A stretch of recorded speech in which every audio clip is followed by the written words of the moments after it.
Hello and welcome to HDFC Mutual Fund's Laxmi for Laxmi initiative, a financial empowerment program for women and by women.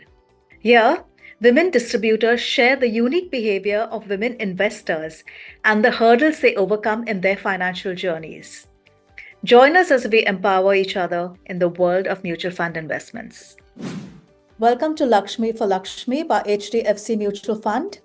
This is Larissa Fernand, and joining me today from Ahmedabad is Mansi Shah.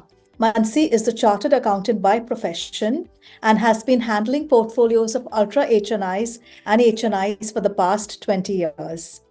Mansi, welcome. Thank you so much for joining me today.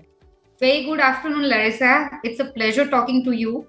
I think it's a great initiative by HDFC for giving me this opportunity, and I really admire your work. You really do nice. Thanks. Thank you. Thank you so much. Thank you so much. Mansi, I want you to start off by telling me something about your background and how important family background is in encouraging people to invest, women to invest. So, I will just give a brief about my family background because it has played a very important role in where I am today. My grandfather was very much positive and he always wanted women to be educated, and he had started an initiative and he had given a donation for women education at our Dhansura is a small town which is our native, and in that he had given a donation. So from very beginning in our family, women education was very important. He always wanted that I should be a chartered accountant, and that has played a great role for me becoming a chartered accountant. He was very happy when I became a chartered accountant. So another thing which I see, my mom, we are two sisters. My mom always wanted that we both sisters should be financially as well as professionally independent. And she played a very important role. She worked very hard that we get the education we want. She never restricted us for doing anything, any seminars, anything we wanted. She always encouraged us to do that, and we got the permission. Because in a Gujarati family, see, Gujarati families are usually very conservative. Okay. Your mainly male-dominating families are there. Though now it is changing, but usually this is the trend. My father always tells me right now also that you are a son to me and not a daughter. And this is, I am talking about from my parents' side, because that is the basic where I got this thought process. And I also always wanted to work for women empowerment. But the same treatment I got after my marriage. My father-in-law is also a prominent person. He is also a chartered accountant. And he always encouraged me to do whatever work I wanted. He never restricted me that be at home, be a homemaker, because they are very aged. My father-in-law is right now 86 and my mother-in-law is 81. So you can understand that though if you're out the whole day, they need to manage something on their own. Yeah. So giving this independence, support from my husband, that played a very, very important role. And it's not so for me only. We are like 4 sisters.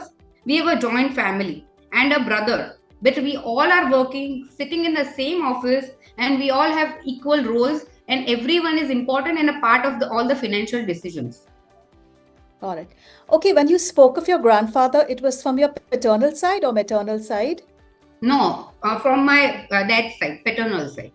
So both, you had encouragement from both sides, huh? Your mother as well as your dad's. Yes. Wow, that's nice. And my grandfather, when I was young, when I was in school in my 9th and 10th grade, he used to sit with me. He used to show me the balance sheets. He used to teach me what is asset, what is liability, what are the investment shares, everything. Because at that time, FDs and shares were the only things which were done. Mutual funds, I'm talking about way back, 1990. At that time, mutual funds, we were not aware only of this. And how old were you at that time when your grandfather introduced you to finance? Almost 12 to 13 years old. Oh, wow. So at a very young age, that thought process came in my mind, and that encouraged me, because I've seen my friend. She was very dynamic when she was at her dad's place. She was looking after his father's business, everything. But once she got married, it was a very conservative family. She had to leave everything. She had to wear traditional clothes. So, see, family background, I can see the contrast. After my marriage, I was independent because I got support from both my father-in-law and my husband. So I could do this. Got So it. that is very, very important for a female. Amongst your clients, do you see such encouragement for women to push them into the investing arena? To be very frank, it is still a male-dominated society. Okay. What is there in Western countries? It's not true right now. In India, over the last 4-5 years, we can see a change in trend. But still, most of my HNI, Ultra HNI, NRI clients, the main decisions are taken by the husbands or the male members. They are the main person who takes the decision, and they always will see. I think if you know a Gujarati, there is a proverb in Gujarati: "Strini buddhi, pagni pani." So it's not taken in the right sense. They always feel that women are inferior. They cannot be part of the financial decisions because they are not that smart. But that's not true. If we take in a positive manner, women are very smart. They are more sincere. They can really take proper decisions. And it is told in Gujarati that their suj-booj is more than a man. So you do see a trend in real life too, of women getting more involved. 100%. And are these women homemakers, or are they earning, or are they freshly joined into the workforce? See, I have all kind of females. They are architects, they are professionals, businesswomen, doctors, someone who has just joined very, very young and just started working. But the new generation is a bit proactive. They have started involving themselves in their own finances. But still, the women who are in the age of 40 to 50, they still are dependent on their husbands for their work. They feel that their decision is proper. And I think they always tell me, when I ask for a meeting, they will tell that my husband is going to decide. It's fine, you can talk to him. So tell me, these women in their 40s and 50s, okay, say, are some of them professionals, earning well, doing well in their jobs? Like you said, doctors, architects, whatever. So what is the problem when it comes to handling their money? What is the mind block? I think the mind block is because they feel that their wives are they feel that their husbands are more smarter. They don't want to involve themselves in the financial matter because they think that they already have many responsibilities to look after, like their home, their job, or whatever the work they are doing, plus the kids and everything. So they feel that if my husband is doing it, let him do it. I will just be not a part of it. So it is just I think that it is a main mindset which is the problem. And have you managed to convince any of them that come with your husband? Yeah, many of them. I tell them. So now we have a joint meeting. I prefer, if husband and wife are there, I will always tell them that we will meet at this time. Both of you come, and we will take the decision. And they come, they show up? Yeah, but sure, they don't come all the time. But at least 50-60% of the time, they try to come and they join the meetings. Do you have any single women? I mean, any of your clients, their daughters or their sisters, or any single women who come to you? Yeah. I have divorces. I have widows. I have single parents. There are many people, but I can give you an example. A 82-year-old woman, she has 3 daughters. They live in US and she is living here alone. And she is independently managing the finance. She is in loop of everything. She will ask all the questions because she knows that this is the money I will need for a month, and accordingly we do the planning. Was she so aware when her husband was alive? No, she was not at all involved in the financials. And here, Larissa, it comes that, see, it is very difficult if you're not aware, because there are women who don't even know the bank account numbers. What is the net worth? And then it becomes difficult when you're blank, and when you have to start from scratch. It is really difficult to, first you have to assemble all data because you don't know where the money is lying, and you need someone's help who will guide you because you are zero in that. So she sold everything. Then she wound up her business. She came over here and she started managing her whole finance alone. And is she very risk averse? I'm just curious. Are older people more risk averse or women more risk averse or? She is just concerned that her monthly expenses are taken care of. Other money, she is fine to invest in a bit of risky product. So, Wow. but her daughter is also involved in the final decisions. We all are in loop, and she is also a professional, so she understands the equity market and all that, because she is also working in US in Fidelity, which is also a equity Yeah, correct. mutual fund. Yeah. Yeah. Are women more risk averse? How do Yes. women approach investing differently from men? I totally endorse your point, because women, I think, from they, like I myself, if I have to take a big risk, then I'm a bit hesitant. My husband can take it. If a amount of 50,000 also goes in a wrong direction, then I'm just very much worried about it, which I think men are not there. So that's a plus point on their side, which we have to develop. And that point is not worrying if you lose a little bit here and there. Lose the money in a educated manner. So if I'm taking risk in equity, then I should be aware that if I, in a short term, I may lose some money, but in a longer horizon, I'm Yeah. going to get the money. So that is the risk, because if risk is everywhere in a property also, if I'm buying, if my decision goes wrong, that area doesn't develop, then maybe my decision can go wrong on that. True, true. What is the mistake women tend to make when it comes to investing? I think they are not confident on themselves. That is the biggest mistake they make, because when I am earning, then I should be confident enough that I should be able to manage my own money.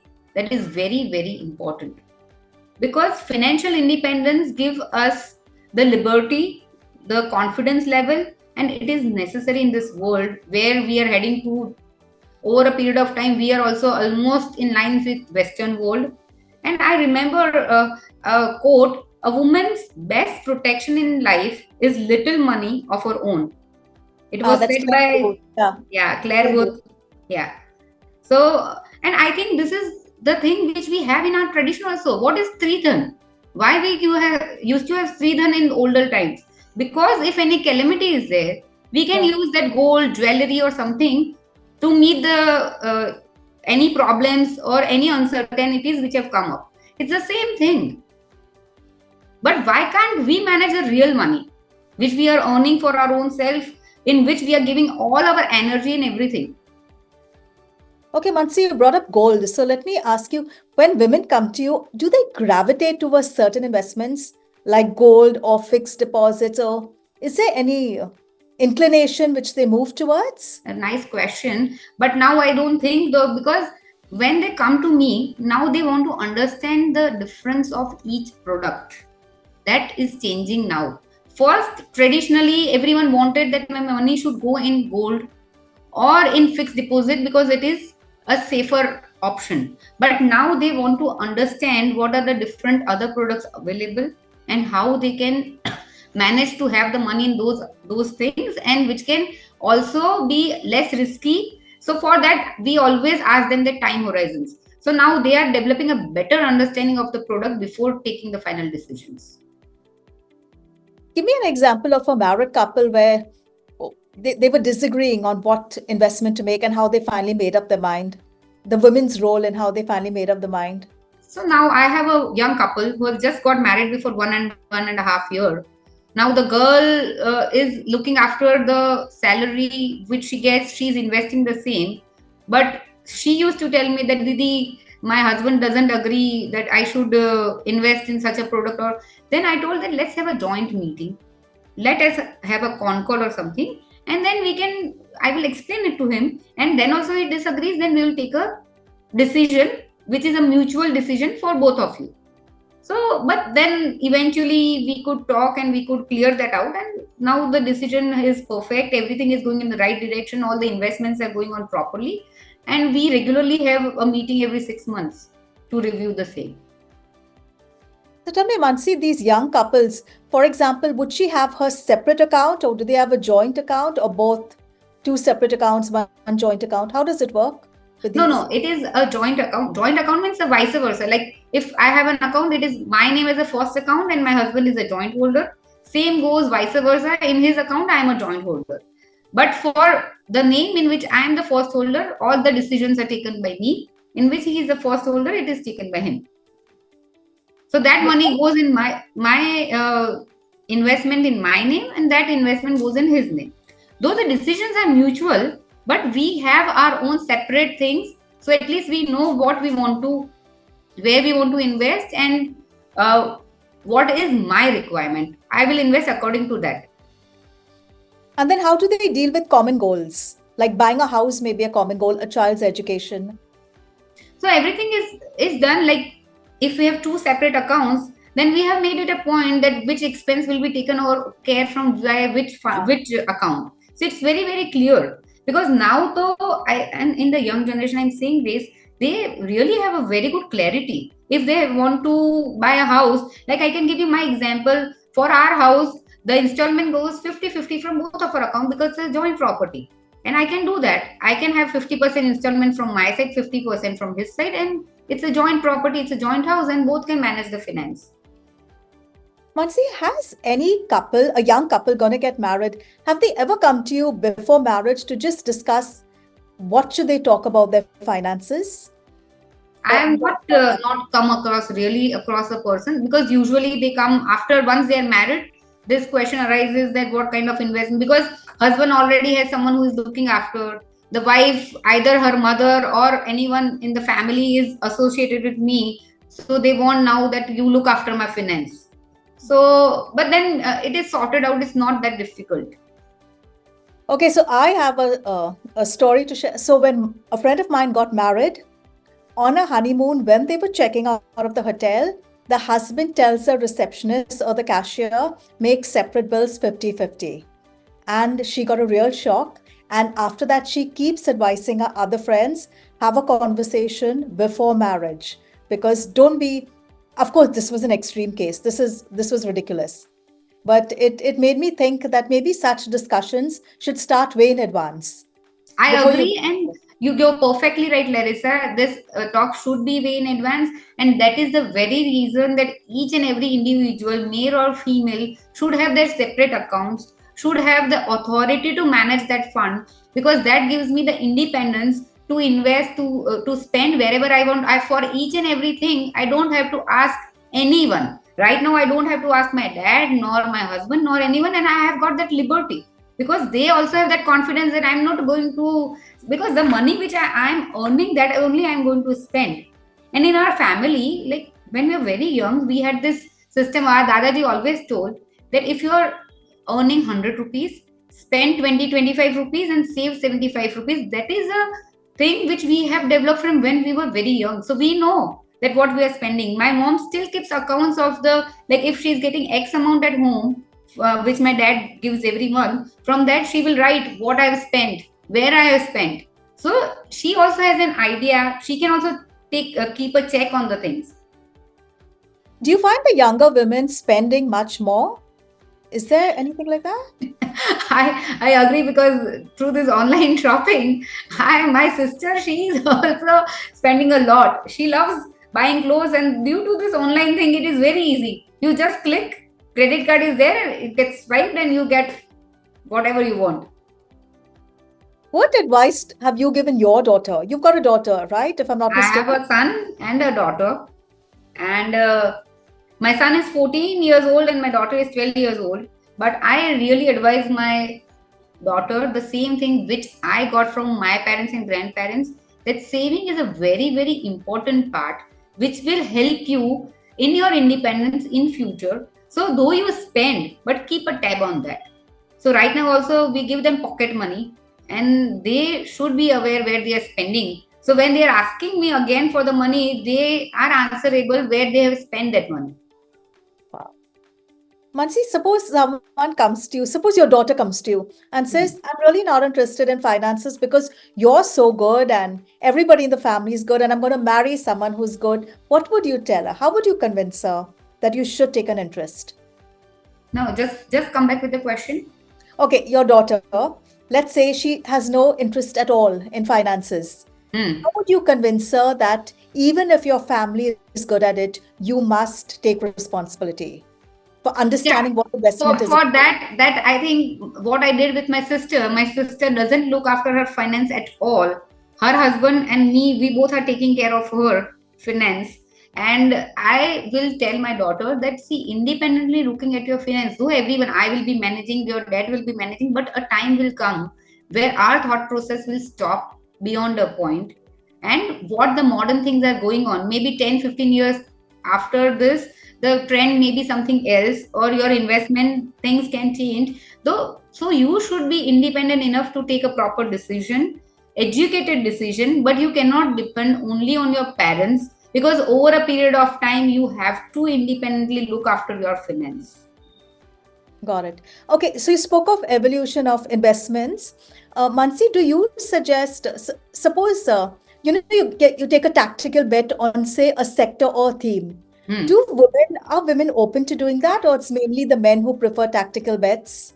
No. These days, women also take. See, my point is always there that we need to educate them. They should be really knowing the pros and cons of that investing.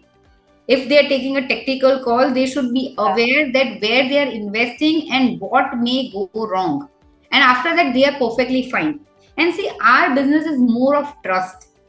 People trust you. Yeah. So I am really glad that I have clients from 18 years and no, not a single client has left me. It is due to this relationship and trust, because I positively and I make a point to educate them that this is what we are doing, and this may have some consequences or may go negative. So we should be aware of the same for each and every client. And are they open with asking questions, or they are a bit insecure? No, they nowadays they ask, and I also encourage them when I'm explaining a product to them. I will tell them that, have you understood, or do you have any questions, or like, because see, now in this world of internet, everyone has much information. Like if we go to a doctor, we only tell from our side that this is what we have done before coming to you. The same thing happens with us also. Yeah, everybody has an opinion, right? Yeah, everyone is an investment advisor and everyone is smart at doing what they want to do. Also, don't you feel that the advice women get from their families, friends, sometimes is not at all the right advice for them? Yeah, I totally agree, because see, and that they are carried away. See, women a bit have the tendency of being carried away by the talks, and so when they come to me, I always try to explain them that what they are thinking, because sometimes a woman will come and tell me that. See, we are doing much in equities and it's very risky, and now we should divert ourselves to FDs. Then I will tell them that why you are worried. What you have invested before 10 years or 8 years is giving you a very very decent return, and if you see the difference between your FD returns and your equity returns, you are so better off. If market crashes, then also it is not going to go lower than the FD. And they now try to understand, and they are getting involved, and then they also search a bit. I give them some links to explore that, and it is making a difference. At what age do you think they should start seeking professional help? As early as possible. Once you start earning, Running, you, yeah. because that's the best thing. Because doing independently, I have seen master accounts, Larissa. I have clients who come to me with some accounts in that, and it is so complicated. You have 5 places where you're investing. How to consolidate that? We have done that for the clients. We have got that consolidation done, because you need a single person who can manage everything. Because if you are having everything on a single page, then only you know where you are. Your SIPs are going in different funds. Maybe in another fund also the same fund house or the same scheme you are investing, but you are not aware, because there are 5 or 7 or 10 people in looking after your accounts. From your clients, which has been the one that has had the most mutual funds, most schemes? How many Most has? schemes. Yeah, most. I think the older generation feels diversification is more important. The younger generation are fine with the consolidated things. They are just concerned with the returns and the performance.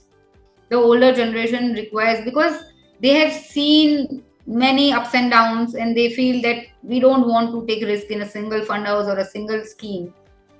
But nowadays that is changing with all the transparency and everything, and people are becoming more comfortable with less schemes and concentrated portfolios. I remember someone saying, a distributor saying that he had a client who had 75 schemes or something like that. And Oh my that's goodness. too much. Yeah. It's too much, and it is difficult to look after the same. Of If course. you have so many schemes, and see, we always see what is the overlap ratio. If you are having one scheme from one fund house and another scheme from other, but the overlap of the stocks, if it is more than 35-40%, then doesn't make sense. Yeah, true. So, Mansi, I want to end by, can you share pointers for women? First of all, be confident to manage your own finance. I think that is very important for a female. If you are confident, because it is your own money which you are going to manage. Financial independence is the most important thing in this time, when the world is changing so fast, when the divorce, the single woman, these all things are happening, because it was not this fast in India, which we are seeing in the, I've seen women who are divorced after 15 years of marriage.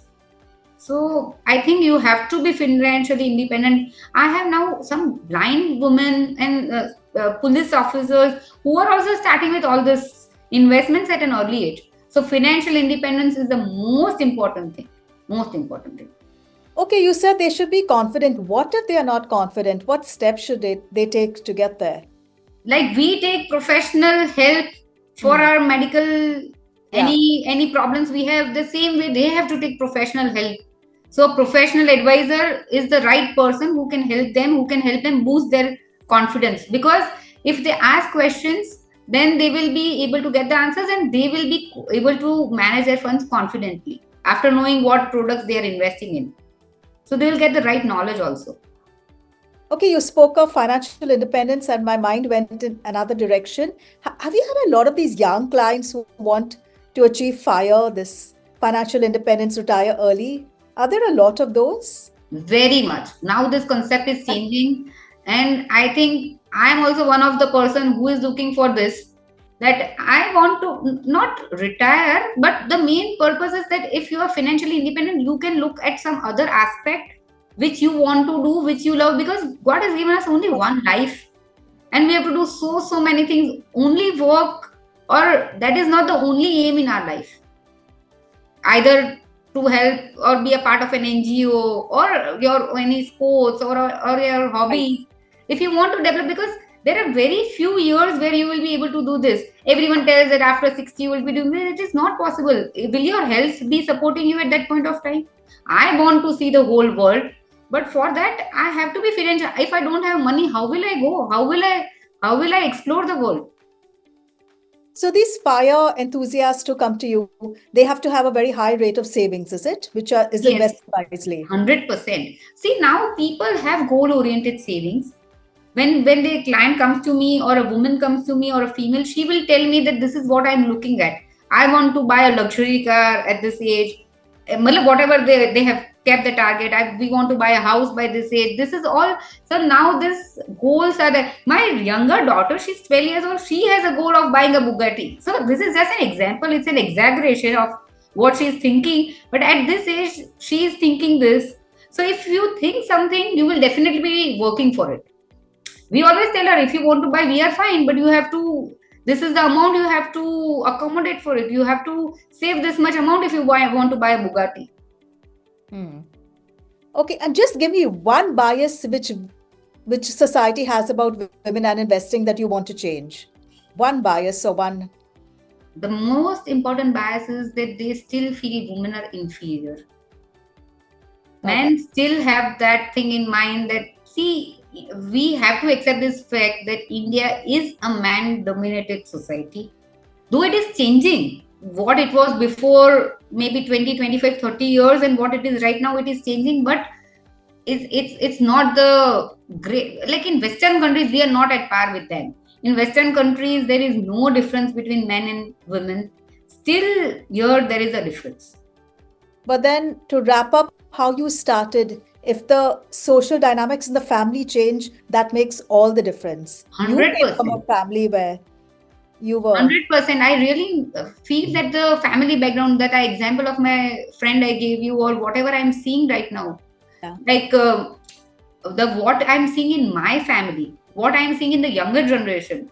Because if the family background, it is Yeah. a first step which will build your thought process. So Right. if your thought process from very beginning, you are positive, you are confident, then you will definitely be able to get to the target or equality. So woman empowerment starts in the family, it comes to the female's mind, and then it is up to you how you go and develop it. I have many friends, though they are educated, but they are not working, they are housewives.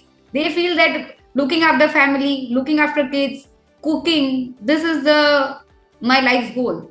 But I don't think so. You have, but that thought process has to change in my mind.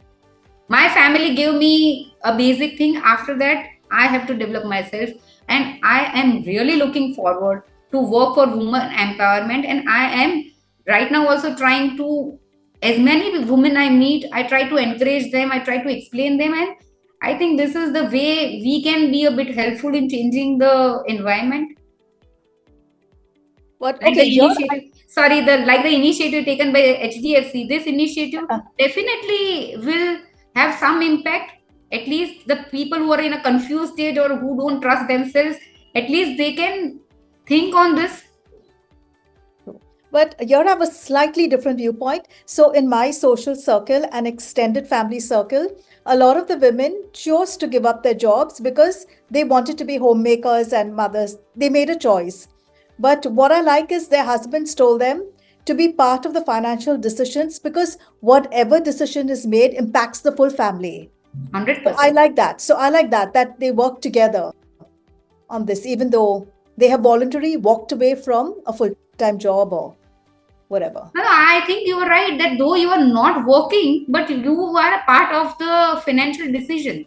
Yeah, yeah, And that has to be there, because ultimately it is your money, na? Your husband's money and your money together is your money, which yeah, will be yeah, looking after both of you for the next few years. yeah, correct. You should be aware the insurance, everything you should be knowing, because otherwise, if your husband by any chance is not there, then how Yeah, will you be able to cope up with that?